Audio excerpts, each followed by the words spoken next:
This is the Conrad Alert. Civil defense information will be broadcast at 6:40. West of the Rockies, you're on the air. Hello. Y2K, how can we prepare? Stop a few of their machines and radios. Throw them into darkness for a few hours. We are fighting for our lives. My family must survive. For 5 years, 1,000 gallons of gas, air filtration, water filtration.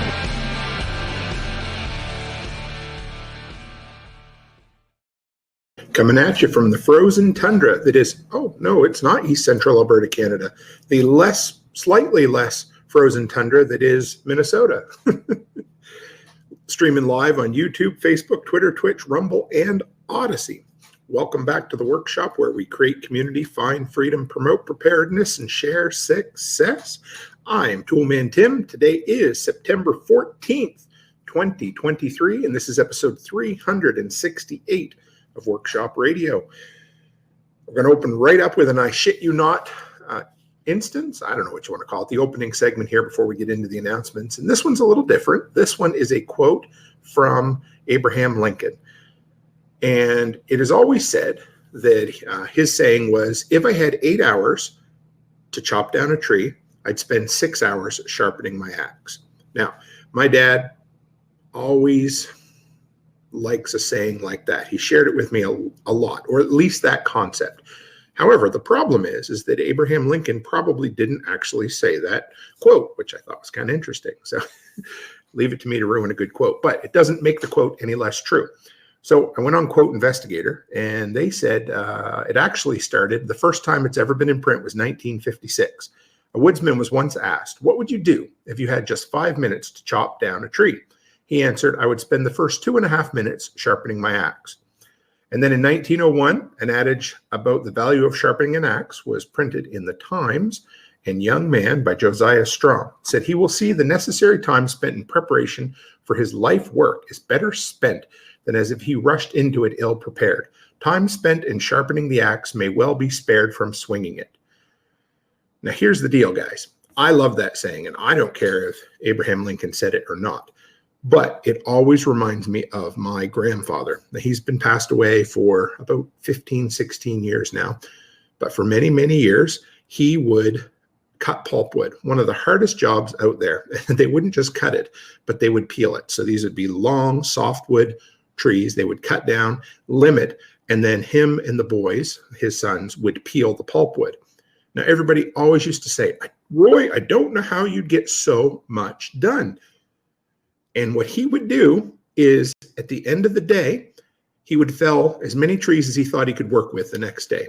He would sharpen his saw, he'd limb them, he'd have everything ready to go. He would also gas up and oil up his chainsaw that night before he left site.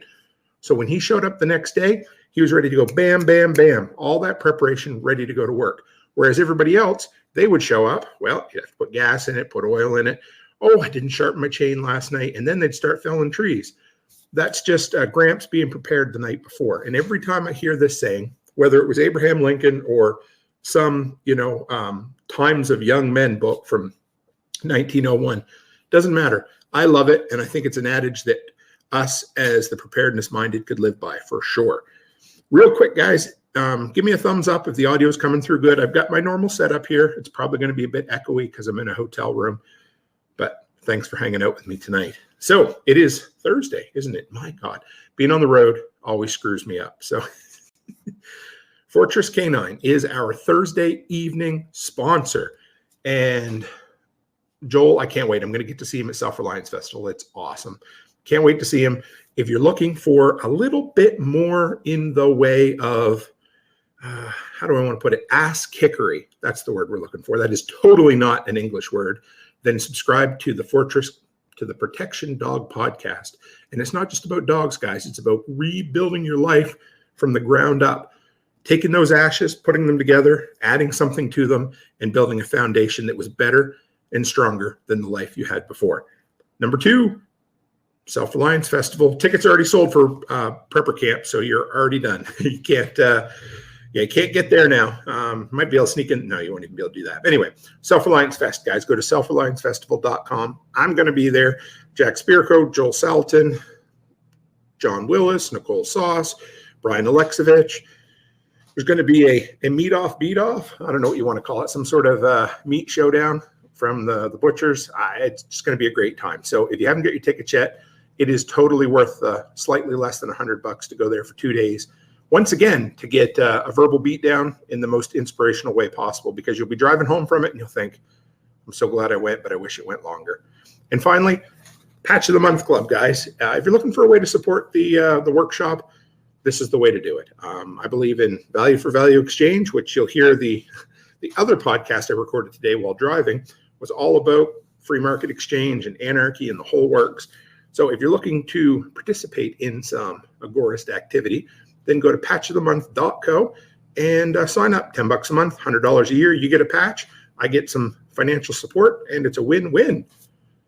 With that, so I've got my notes all over the place here tonight. It'll be a lot of fun. You'll see me looking at my phone, not because I'm, too cool for school or anything like that. I'm just, I've got my notes in my notepad and I've got some notes on the screen. So, and even Nate was nice enough to send me some questions. So if you guys have questions for me, throw them in the comments tonight. I will star them, work my way through.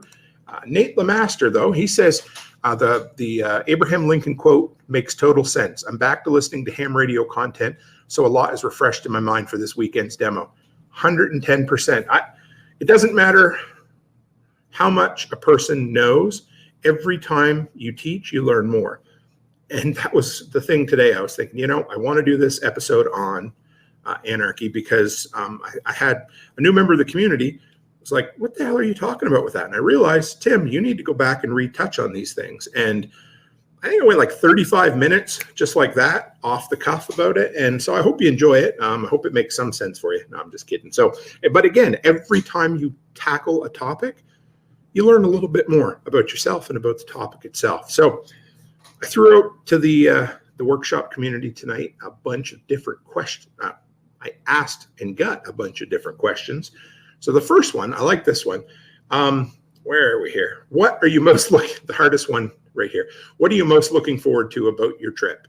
Or what are you most looking forward to about your trip you're on? Sorry, missed that. A few things. First off, seeing my wife, my kids, and my dogs again. And I know you're like, oh, bullshit. Everybody has to say that. But honestly, 2 days in, guys, I'm missing them this time. And that is not the way it was last year. So that just means that Becky and I need to keep making the life we want to live so that her and I can travel together more. But yes, I mean, and that's the pat answer everybody gives. But I absolutely mean it.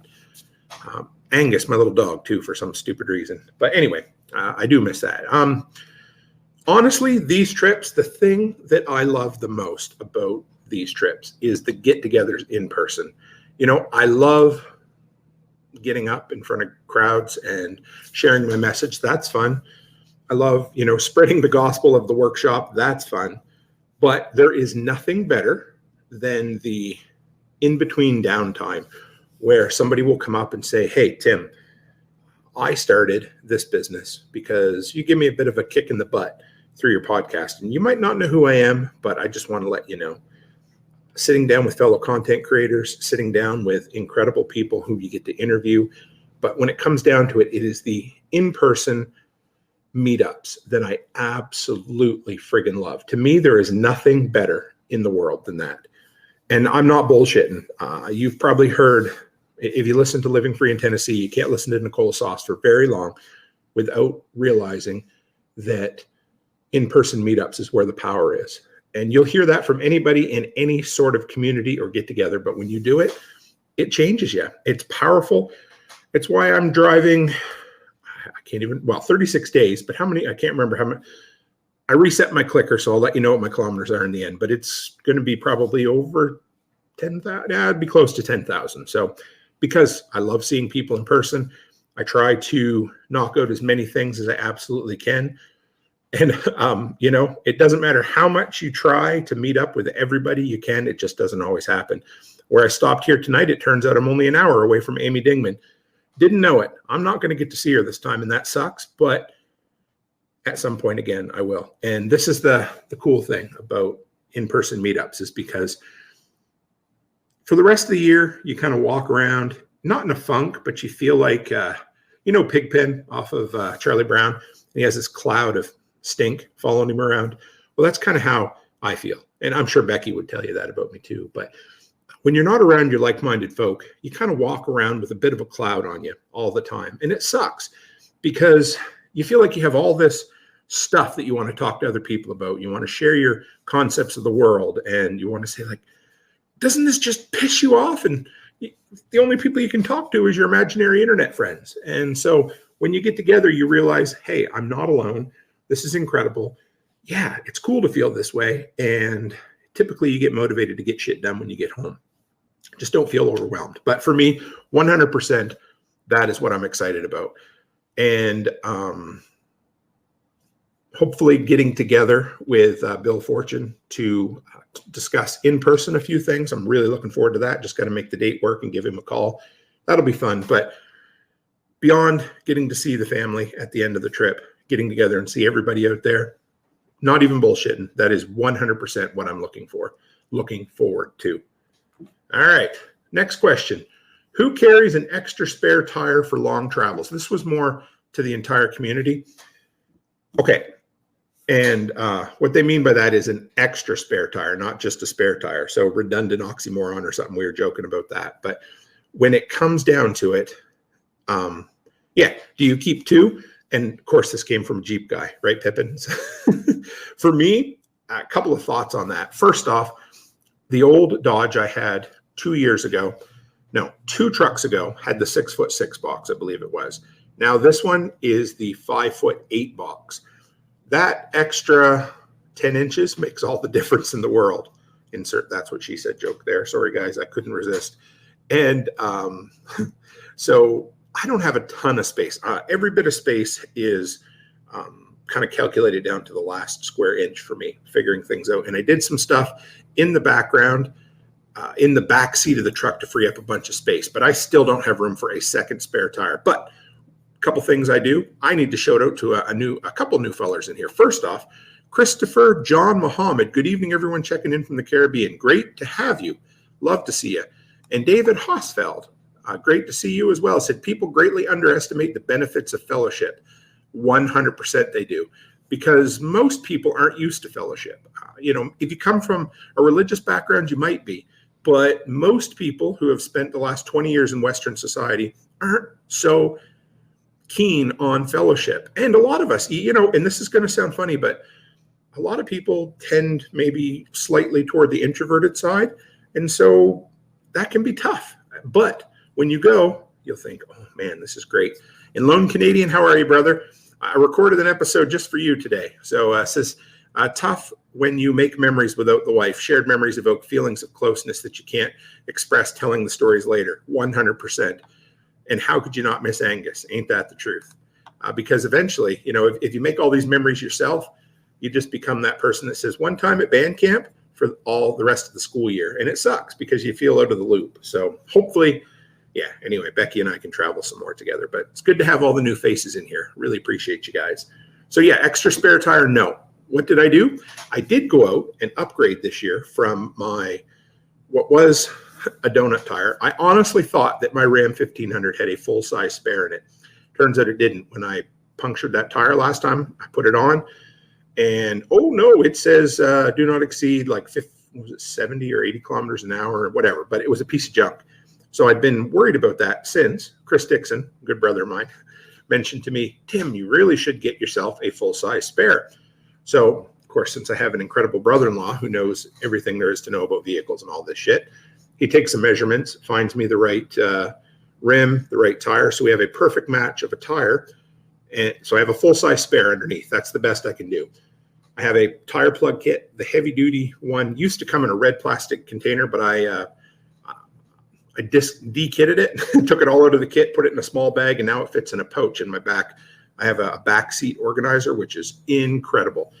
So, hey, 40 live viewers right now. Thank you, guys. Starting an hour early pays off sometimes. Great to see a huge crowd in here. Nate says, Aaron will always remember the first LFTN alone. I will always remember my trip to Self-Reliance Fest alone. We'll both remember our trips each together. Yeah, it's special, isn't it? So, yeah, I don't have room for a second spare, but I have a full-size spare underneath. And, guys, teach yourself how to use a tire plug kit. They're awesome. I took one all the way to Nova Scotia and back with me. And I thought, oh, this is great. I have one. I realized I'd never used it before. So teach yourself how to use a tire plug kit, but do it on a sunny Sunday afternoon in your yard or by the garage. Try to do it while it's on the vehicle, because that is quicker, easier, and a little more frustrating to do when it's on the vehicle. But if you can learn how to do that on the side of the road, it's going to save you a shit ton of time. I got a video on that kit, and that's what I did. It was a little tiny vehicle. I think it was my daughter's kit, I think, or a vehicle. And oh man, I was getting so mad. I had to cut out some expletives because I was getting pretty upset. So yeah, there's that. Also have yourself. So I moved things around in my truck this time. When I get home, I'm going to do a whole video of my whole pack out for the truck, but it was like $100. I think it was on Amazon, and it's got, it fits the entire back of my driver's seat. It's got MOLLE webbing on it. And then it has a bunch of individual packages, or I don't know, kits that you can put on. It comes with 5, and you fit it through. Yeah, don't worry. Lone Canadian, I'm getting to that. And so you fit it in through the MOLLE webbing, and I've got it so organized. And Byron, I don't. I have a really good plug kit. So Byron says, don't buy the cheap plugs. The ones I have are really good. It was like $30 for a kit, so I was happy with that. So this organizer now, you guys know, you've seen before, I used to use that big cube I got from Cat. It was taking up too much space under the back seat. So I took a 12-volt compressor, little tiny guy. He fits in one pouch. And then I have a LifePo 4 battery booster pack, fits in another. It has an extension that'll allow me to run 12-volt things on it, so it's still all cordless. And then I have the tire plug kit in another one. I got a first aid kit here for now. I'm pretty sure that Chuck has one for me when I get down there. So this is going to replace the one that I won from Doc Bones and Nurse Amy. So the whole thing is organized. And what that did was it completely cleaned out my back seat. So now I was able to put some more. I've got my, last minute grab and go bag. There's one that sits down in the floor of my truck that's always there. It's just like, underwear, socks, 5 days of prescriptions, deodorant, soap, that kind of stuff. It's all down in there. I got a tow rope. I got some clevises, 2 ratchet straps, and a roll of toilet paper. And all of that fits in my floor. So the only thing I have underneath the back of my seat is a tub of washer fluid. I always keep an extra one of those on hand. Hey, Rachel Brown, great to have. Oh, yes. Chuck has 2 kits for me. I can't wait to see you, brother. So that is the organization of it. I try to keep it clean. I say that. You look at there now, and it's not that. 50 live viewers. Great to have you guys. I try to keep things the most organized as I can, so that in case of a rollover, there's not going to be something that's going to absolutely clobber me, but it's not a perfect scenario. I also I haven't showed you guys this yet, but I decided on, we went back and forth in the Telegram group. I put a solar panel on my fold-up tonneau cover. My brother-in-law come over. He says, you need to rivet that down. I'm like, but I don't want to put holes through. He says, it'll only be in the top. You can always fill them if you need to. So I riveted the 50-watt solar panel to the top side of my kit, or of my folding tonneau cover. It works great. I've got a bunch of ideas on how to expand that, but for right now, it is number 1 for that. So yeah, and Rachel says, hey, look, you're live on the road. Yes, I have a mobile studio. I even have a backdrop. I have a flip down. It holds was it a 5x7 or a 9x7 black backdrop? The whole thing fits into a little kit. Yeah, it's great. I love it. I got my regular microphone, my regular webcam, and I have my Chromebook. I even upgraded this guy right here. That's the most that I found in the yard that the dogs got a hold of. So yeah, that's a long ways around the extra spare tire thing. But yes, here's another good one. I love this. What one paperback book do you want with you when it all goes? It says tats up. I'm thinking it's supposed to be tits up, but in into the world as you know it kind of thing. Kim Paulu Riviera watching from the Philippines. Great to have you. So most people who've listened to me before, you probably already know the answer, but I guess if it was, okay, it's kind of on the nose, but if it were an end of the world as we know it scenario, I'd really want the stand. The uncut edition, it's like 1,100 pages. The problem with that is the person said in the question it was paperback. That damn paperback sucks because it's known for the pages falling out. But if I could only read one book for the rest of my life because the world had ended, I know it's kind of ironic, but probably The Stand. If the world hadn't have ended at this point, it would probably be Atlas Shrugged, because there's something in that book that you could read it so many times and unpack more and more and more. And, and if it's a post-collapse scenario, I mean, I guess it would still be a fun book to read, but again, it would be a little bit on the nose, and you might be more worried about, I don't know, cutting firewood and preserving food than rebuilding a free market economy. But I guess starting from scratch, maybe that's what you would want. Absolutely. And Lone Canadian says, one paperback, one with soft pages. Yeah, that's a good one. Yeah. That's back in the day when my dad grew up. They had it wasn't outdoors, but it was still a porta potty or an outhouse, but it was attached to the house in the woodshed. So there it is right there. Brian Roberts says Sears catalog. That's what Dad always said. They had a Sears catalog that they would use. So yeah, yes, one with soft pages would be great. Otherwise, you wouldn't want to get poison ivy or anything up there. That would be bad. But yeah, The Stand would be number one. And I think right now Atlas Shrugged would be number two, simply because they're a weighty tome of literature. I guess you can call The Stand literature. It's pretty good. But it would just, it would help pass the time, even if it is, slightly on the nose. Views on vehicle locking lug nuts, and where could one keep the key? Okay, so yeah, Nate gets brownie points for trying hard. He says Encyclopedia of Country Living for me. And you're right, I understand. If I wanted to rebuild the world that I lived in and, learn all the things, then yes, I would. But that would be my choices. So if you guys haven't seen these, because before I moved to Alberta, I hadn't, but apparently stealing wheels and stealing rims is something that happens in a lot of places. And I guess in Nova Scotia, we just never had expensive rims that anybody would want to steal, or I don't know, or you'd have expensive rims, but you'd never have a vehicle to put them on.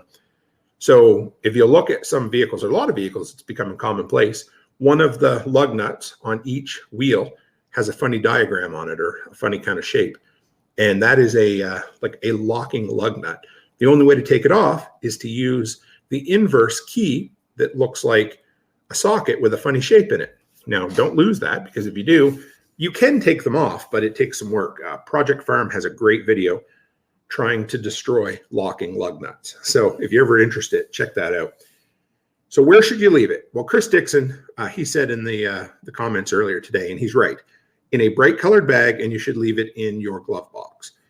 That's normally where I leave it. I went in and had my wheels rotated and aligned the other day, and that's where it was, in a little orange baggie that it comes with, and it would sit right in the front dash, or in the front glove box.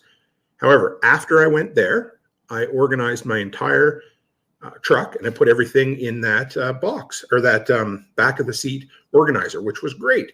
That was one of the things. So I go back. Also, if you've ever had your wheels off, you need to go back after 50 to 100 kilometers and get them retorqued, on the off chance that one of them comes a little bit loose. So go back and get your tires retorqued. So I went back to do it, and the kid jumps right up. He's like, "Oh, I know where your locking lug nut is." And he opens up the car, looks in there. He's like, he gets a look on his face like, "Shit, did I forget to put that back?" I'm like, "No, you didn't. I just moved it." And yeah, he's so anyway, I had to dig it out for him. So that's where it is, simply because I don't want to lose it, and I always know where it is. But yes, if you are going to the dealership to get your tires rotated, do the dude a favor, put it in your glove box or in a cup holder, because then they'll find it. But before you leave, make sure they've put it back, because tire techs are notorious for leaving them in their pockets and losing them. You can lose that as quick as you can lose a Bic lighter or a Bic pen. Nate says he hates those locking lug nuts. Easy offs and a hammer work best. And they are weird, because if you're not careful, you could strip them out pretty easy. So I don't like that about them, but I do understand the need for them, especially in certain areas. Alberta's getting bad for that. All right. Ideas for a vehicle loadout on a long distance travel.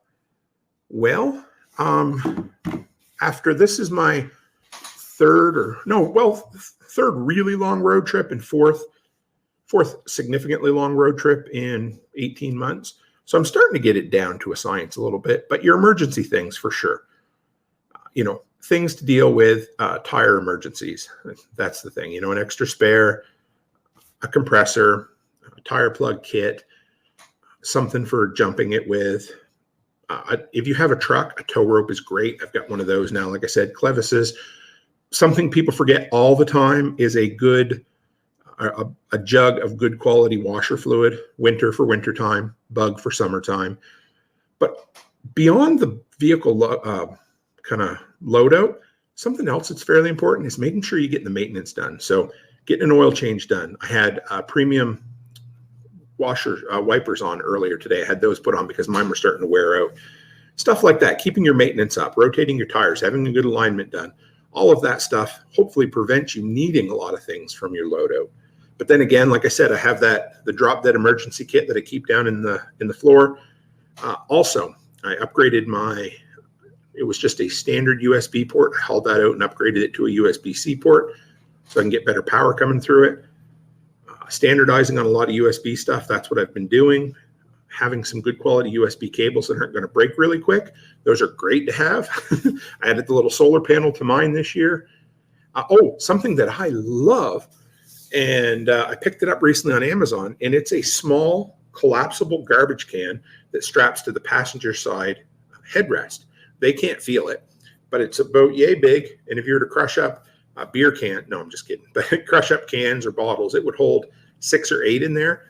So, I mean, any garbage you're going to create between gas stops or between stops for fuel up will fit in there no problem. And I can reach it, the old dad reach around candy thing where they want to, you put your hand back and you're like, hey, give me some candy. Well, you just go a little higher and throw the stuff in the garbage instead.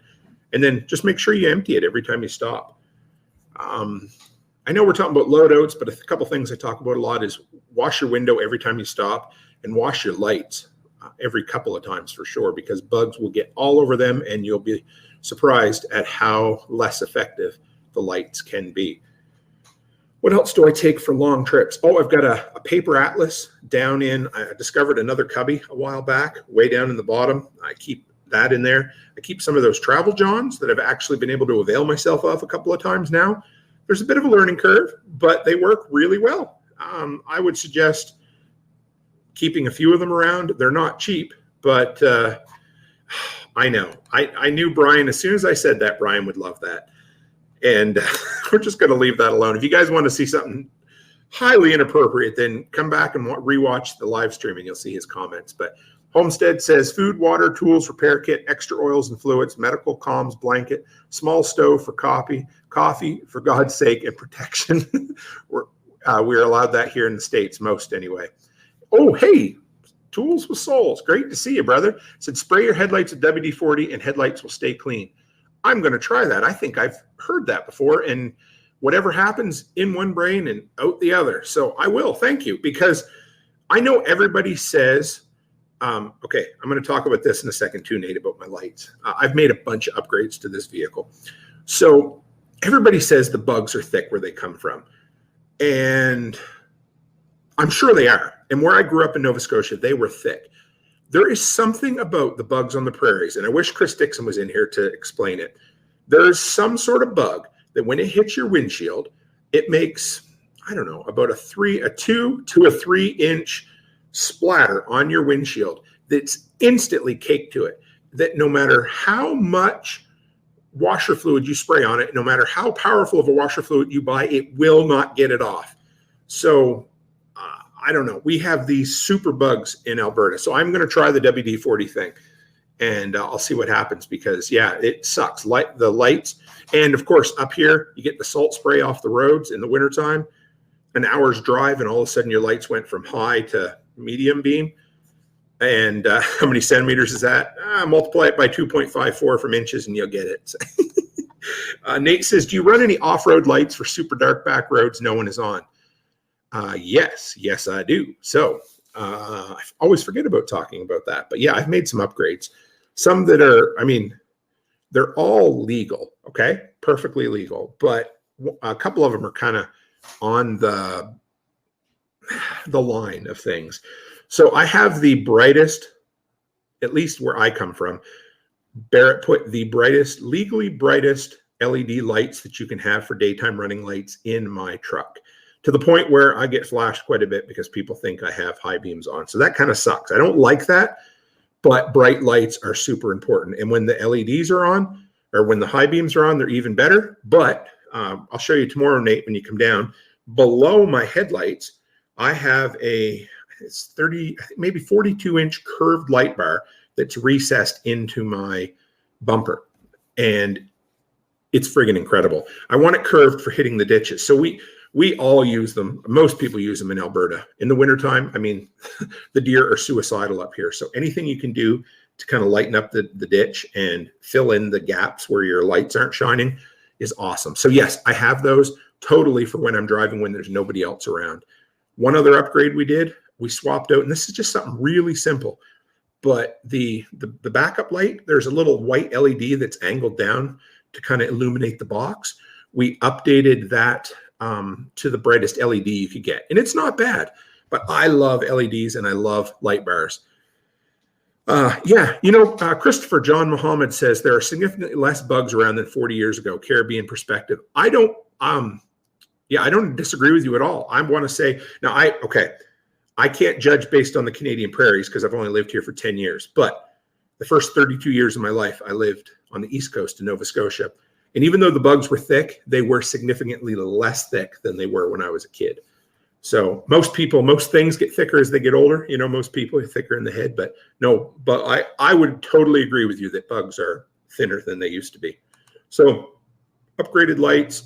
Oh, I had a 2-inch level kit put in the vehicle just because I wasn't getting a lot of clearance with the tires. So that just brought the front end up just a little bit, but we adjusted the lights afterwards. So if you ever put a little lift or anything in your vehicle, make sure you adjust the lights so that they, bugs went the way of my hair. That's what Brian Alexovich says. You are right on that. Tires, good aggressive tires. I use a good all-weather tire. There's all seasons tires, there's all weather, and then there's winter tires. I just get a really good aggressive all-weather tire, and of course I have 4-wheel drive, so that's enough for me. Lone Canadian, says cash to pay the farmer that pulls you out of the ditch with his tractor. Cash for 1,000 different reasons, but yes, cash. And I know I say it every time I come to the States, I'm still blown away by how much more cash is used down here than in Canada. I kept cash. I had a $100 bill in my wallet that had been in there for 3 weeks from when we went, or 2 weeks when we went to the West Edmonton Mall and hadn't used it. And whatever, I know it is what it is, but yeah, I come down with a little bit of cash for my wallet here because it's cool. It's just a lot more cash being used, and I enjoy that. But yes, have cash on hand. Enough to get you to where you're going, depending on how far away you are. Multiple credit cards as well. I know some people say they hate credit cards, but I'm telling you, as a foreigner in a foreign land, multiple credit cards are your friend, because there are times that I will pull up to a pump and that gosh darn Canadian credit card just will not work no matter what. It worked at the last pump, it'll work at the next pump, but at this pump, it just keeps saying, burner, try again. So I travel with, I think I got 4. So it's just good to have, don't rack them up, pay them off when you're done, but have multiple credit cards because otherwise you could get yourself hooped. We ran into this many years. It's so much better now, guys. I will say that. And oh, shoot. Sorry, guys. I'm losing it here. Homestead says, I always keep 300 to 400 cash on me and prepaid credit cards. Yes, nothing wrong with that at all. I'll leave Sol's comment there for you guys to read if you want to. But yeah, so it is, cash, credit cards. When I got stuck in the big Rogers IT outage last year, I was 4 hours away from home. So having some extra cash made it really easy to figure out whether we were going to continue our trip or drive home. But those are important things. Cash. We always say it. And yes, credit cards as well. But yeah, what I was saying, the pumps have gotten so much better for Canadians down in the States now, because years ago, quite often, as you would go across the country, they would hold more and more and more money. Now with the PIN, it works really well. Years ago, when Becky and I traveled from Nova Scotia to Ontario through the States, by the time we got to where we were going, almost our entire 2 credit cards, the only cards we had were completely used, not because we used that much for gas, but because there was so much held on them. And it took like 5 days, and we were broke as a joke, as you can imagine. So that was not comfortable. I'm going to save this one question for last. I got 2 more questions here from Nate. If you guys got any more, I'll throw them up there. What do you do for food while on the road? So I used to keep a lot of snacks in the vehicle. And you know what I found out is that the more snacks were in the vehicle, the more that I would eat. So one thing I find is when I'm driving, I don't burn a lot of energy, of course. So if I have food on hand, I'm going to eat it. So what I try to do is have a very light breakfast. I do, when I book my hotels, I try to find them with a breakfast included. So I'll have a small breakfast, and that's all I need for the day. And then I'll have a nice sit-down supper. That's part of the comfort thing that I'm going to talk about. But I've really found that now I didn't drive 10 hours today, but 10 hours driving a day is my sweet spot because I can get up a decent time in the morning. I can get on the road. I can show up to my hotel. I can get out, do a little shopping if I need to, walk around, stretch my legs, and then go have a big or a decent size, like sit down, nice meal, as opposed to junk drive through, whatever you want, right? It doesn't matter. So what I find is that 10 hours works really great. So yeah, I'll try to book a hotel that has breakfast included so I don't have to pay for it. We have the app for Best Western now. We try to book everything with Best Western because we get a lot of points back. We've got a lot of free nights that way. And it'll tell you, hey, does it have a breakfast? What kind of breakfast? That sort of thing. So that's what I do.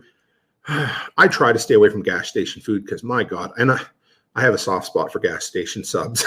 That is like the most Homer Simpson confession ever, but I do. But I try not to. So breakfast in the morning at the hotel and then a nice sit down supper when I get here. And I try to pick, I went to Buffalo Wild Wings tonight. And where did I go last night? I can't even remember now. But it was a nice sit down meal. So try to find a nice place that you can go. Oh, at the diner. There's a really nice diner in Minot that I love going to. I've been to 4 or 5 times now. So, and another thing I try not to do is try not to overeat because, man, there's nothing worse than sitting in the vehicle thinking, why did I eat so much? So a small breakfast, when I'm done at night, have a meal. That's what I do for food. Also, I have a nice heavy-duty Yeti cooler. So when I go to these events, so tonight I'm going to go down, I'm going to fill it with ice. I'm going to bring some ice for drinks tomorrow night too, Nate. But get your cooler cooled down overnight before you put other stuff in it, then fill it up. And then I'm going to get creamer for coffee. That's important. And all the other foods, some meat and stuff for sandwiches, and just take it with me. It beats when you have stuff that you can eat yourself at these events. It's way better than eating out of a food truck the entire time because you're just going to feel like shit when you're done. But if I do need to pack something, or if I do want snacks on the road, bring it with you ahead of time. Buy a bunch of stuff at Costco, that sort of thing. Last trip, I brought a bunch of beef jerky, some nuts, things like that. Brought a case of Diet Dr. Pepper. And usually I bring a case of water, but I forgot to do that this time. So I've just been picking it up as I go. What do we got here? So just give me a second. And Soul says, I'm plenty fat enough. I look angry enough. Folks will just throw food at me like a bear. And yes, I would love to have a freeze dryer. And Soul says, are we looking forward to the palm reading scanner? Should mix well with all the social media credit scores. Yep. Yeah, actually, it's funny you'd mention that. I was looking at that while I was pumping gas tonight. I was looking at the guy next to me, and he goes over to the gas pump, and he holds his hand up and goes, beep. And I'm like, what the? And I realized it was an Apple Watch. I was like, kind of give me chills for a second. So, yeah, I saw that. Nate says, what is your favorite route to drive so far? So I totally do have a favorite route to drive down to Tennessee. It's not the way I'm going right now, simply because, but I'm doing it because I love Nate and Aaron. So it has nothing to do with that. But I believe it's the I-24. So the first day I don't have much of a choice. If I'm going to Tennessee, the shortest way to go is through Saskatchewan, cross at North Portal, and stop in Minot the first time. So it's 10 hours from my house to Minot. That's my first stop. And then from Minot, basically I can head east, kind of southeast toward Illinois, or I can head almost straight south kind of toward Iowa. And that's the way I like. And there's a couple of reasons, but the first one is almost zero traffic. You go through like Kansas and around St. Louis a little bit, and that's it. But you get the speed limit's 80 miles an hour. You get to do 85 mile an hour. You just make great time and there's zero stress. Lose yourself in an audiobook and drive straight south. So yeah, I can 3 10-hour days driving. So first night to Minot, second night to, it's the little town that's like a sister town. We talked about it recently. Council Bluffs, I believe it's called. So from there, and then the next night I am in Tennessee. So yeah, that's my favorite route to take.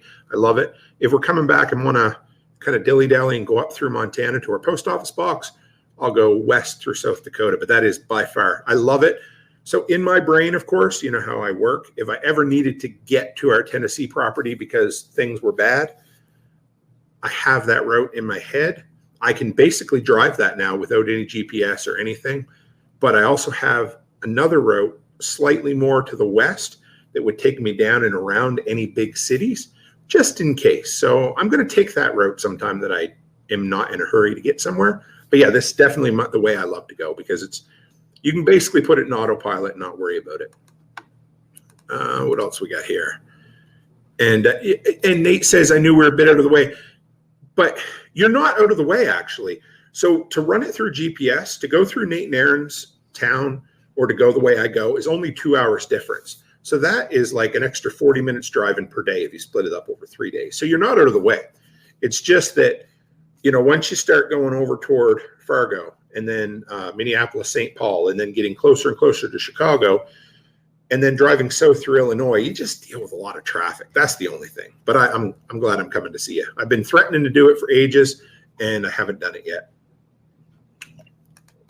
All right, so this one here is probably my favorite question. What are some of your go-to comfort items when on a long trip, especially one this long? Well, I haven't done a Lone Canadian says an alternate route to avoid the silo farms. Yeah, kind of, something like that, sure. So the first one that I discovered on last year is bring a pillow from home. I talked to my chiropractor about that one time, and he's like, yeah, he said, you'll be surprised the difference of just having your own pillow will make. Because he said most times, the beds are what they are at hotels, but it's the shitty pillows that really wreck your back. So having at least one of your own pillows that you're used to sleeping in, kind of with your own dent in it and everything, makes a huge difference for sleeping at night and feeling good when you get up in the morning and ready to hit the road. A white noise machine. This has become essential for me because at home we sleep with a box fan. I sure as shit ain't bringing a box fan to a hotel with me for starters. But when we discovered white noise machines, didn't know they were a thing till we opened the daycare, I fell in love with them. So we have one that plugs into the wall that we take in our grab and go bag when Becky and I travel together. But I have a much smaller grab and go bag that's just for me. I know, hard to believe. And I found recently a USB-C rechargeable one. So it just sits on my end table, completely cordless. The thing is awesome. And it drowns out any of that annoying background noise. Because what ends up happening is only about every third hotel has a fan that you can turn on fan the whole time. So in order to travel and sleep and be comfortable, I got the old tinnitus that needs to go away. So white noise machines are indispensable for travel. Love it. Sandals or slippers. I know that sounds funny. That's such an old man thing. But for me, the sandals are for driving with because I kick them off as soon as I start driving. I hate having shoes on for long drives. Some people will be like, oh, it's illegal. I don't care. I really don't. I know that's the one thing, but just having something to slip on and slip off if you're, running down to the ice machine or shit like that just makes you feel better. I don't know, but it's definitely a comfort thing. So I depend on the time of year. I'll either bring sandals or slippers with me, but also bring boots and shoes because you never know what the weather's going to be like. This isn't exactly a comfort item, but like I said, a 10 hour a day drive, because then it gives you just enough time to feel human when you get back. You can go for a dip in the pool, a nice meal, walk around at Walmart, do a little shopping, whatever it is that just helps you not go straight from driving straight to bed, because that just messes with a person if you do it for too long. What else do we have? Oh, Nexium for heartburn. I meant to mention that because no matter how hard you try, you're going to eat shit that you shouldn't eat. And Nexium just works. That's a anti-discomfort item or something like that, but absolutely. And hey, L2 Survive, how are you? It says, what bourbon whiskey do you smuggle back to Canada, hypothetically? So, okay. I'm allowed. So yeah, anyway, this is one of the areas that I really do follow the rules, but you're allowed 40 ounces as a individual without getting taxed on it. If Becky and I both go, we're each allowed 40 ounces.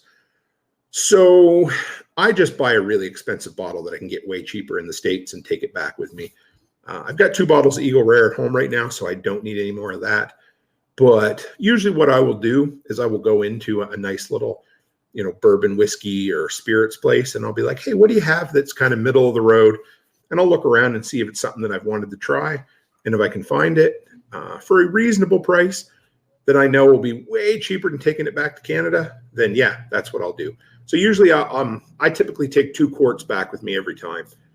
Might pick up a package of cigars this time too, because Joel got me on those whenever we go to events. So I need to return the favor and bring him some cigars. But yes, 2 quarts of bourbon, kind of the best middle shelf bourbon that I can find that would be, I've bought a couple of bottles that are just over $100 down here that are $400 to $500 bottles in Canada. So it's great. And yeah, everybody keeps saying that about Eagle Rare. There's a guy I know down in Tennessee that can get cases of it, which is crazy. But yeah, it's I can't remember what I told you I paid for it. I think it was $140 a bottle or something in Canada. I can't remember, but bourbon's just crazy. I went to there's a really nice spirit shop in Minot that I go to.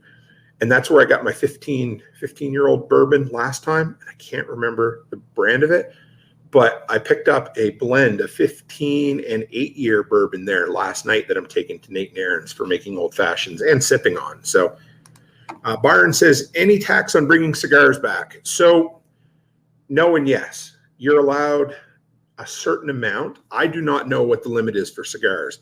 For cigarettes, it's 200. Anything over 200, and you're going to be paying way too much to take them back.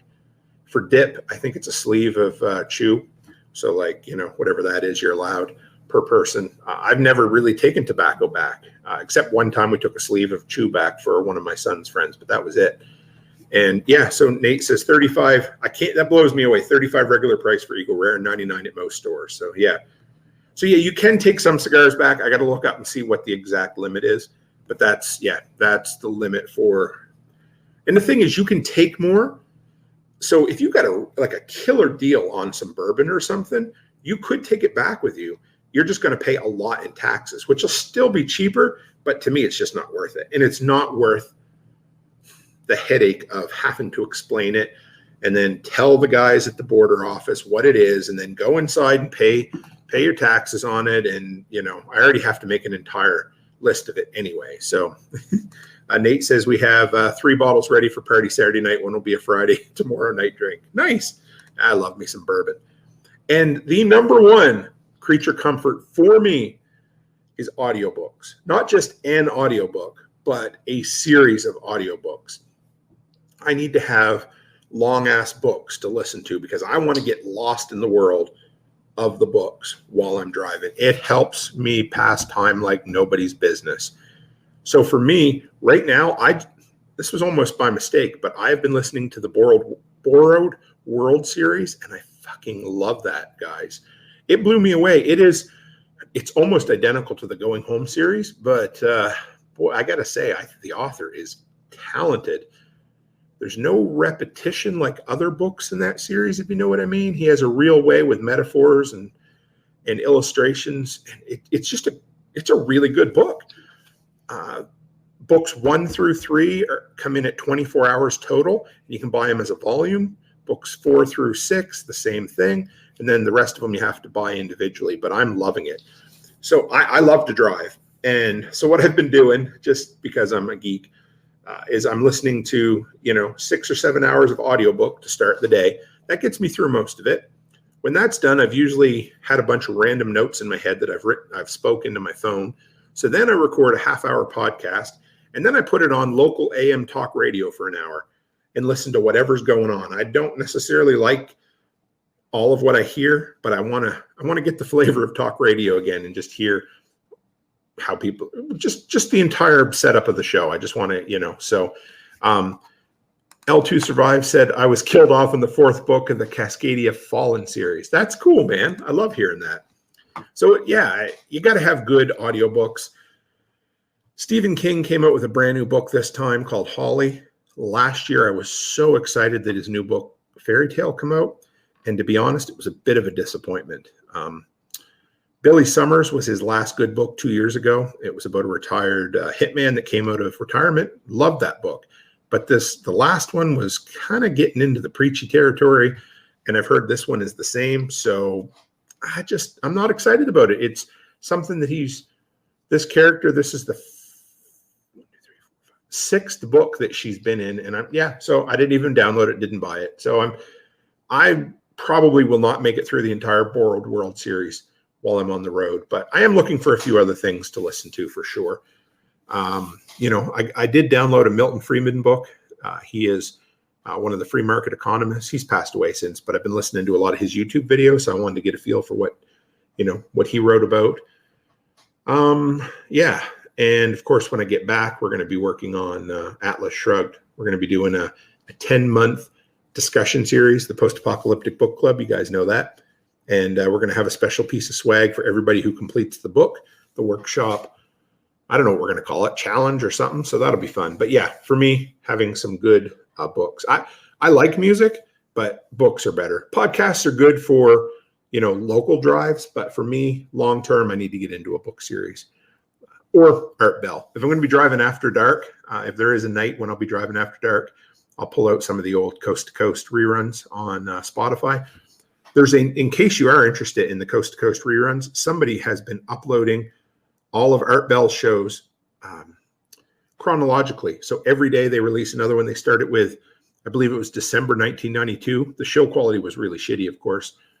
But the first really good episode was the Ghost to Ghost episode from 1993. That was a really good one. So anyway, if you're looking for some of the old Coast to Coast Art Bell stuff, it's on Spotify again.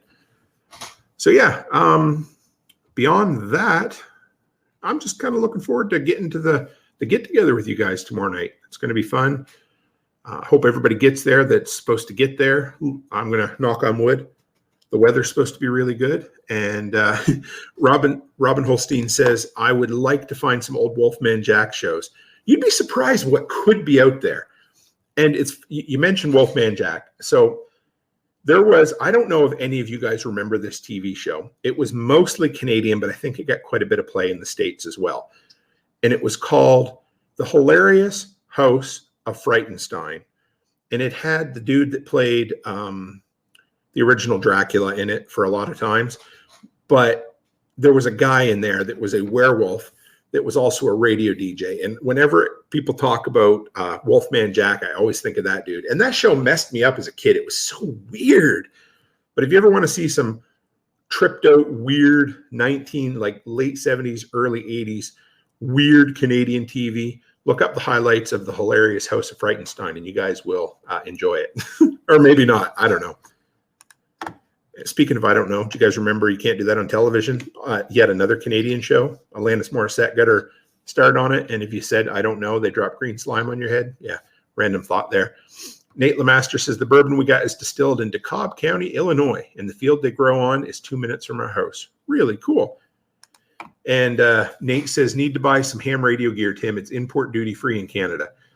So that is one of my goals when I go to see Nate, is to learn a bit about HF. Is that right? Yeah, HF communications. Anyway, I was thinking about that today, listening to the book, and I really do need to get my my advanced ticket in Canada just so I can do long range comms with you. But it'll be really nice to have somebody who isn't 147 years old trying to show you how to do ham radio, because Nate isn't that old. He's younger than me, of course. So it'll be nice to get a feel for that, because I don't have anybody up where I live that I can just go and say, hey, could I come by and, play with your radio or whatever? So I'm looking forward to learning that from Nate. Christopher John Muhammad says, my favorite station was Buffalo 29 growing up.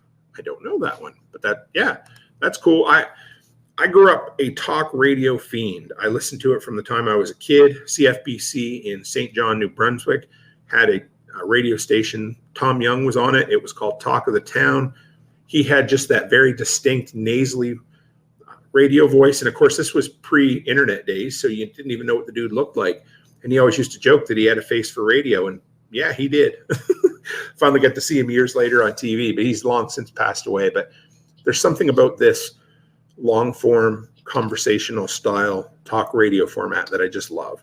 I enjoy it. There's something calming about it, something nostalgic about it. And it's the reason I love this the most, I think, is because it allows me to talk about all the things that don't necessarily fit into a video form on my YouTube channel. Robin says, I used to pick up WLS on late night AM stations when I was a kid. I always loved that the AM stations would come in really early, or sorry, late at night. You get them from a long distance away. And Nate says, you're more than welcome to pick my brain. I'm going to make you set up the station Saturday morning. Excellent. That's what I came for. So that'll be great. Yeah, I like that a lot. I was talking today to Brian Alexovich a little bit. A bunch of us are renting a table at Self-Reliance Festival together, so we're kind of putting together all the gear. I have kind of a mobile gear setup, which maybe I'll do a little quick video of, but it's really ain't much. It's a pop-up 10x10 bright orange canopy. I got a 4 foot long fold-up table, 2 fold-up camping chairs, and that gives me everything I need to set up a booth at an event. And this time I brought my, 2500, 3000 watt solar power station with the 2 fold up solar panels. So I'm going to set that up to play with that. And I also brought one of the smaller 500 watt solar stations. I've been using that to charge some of my USB gear while I drive, because if you're creating power anyway while you drive, you sure as shit might as well charge your stuff so it's ready at night.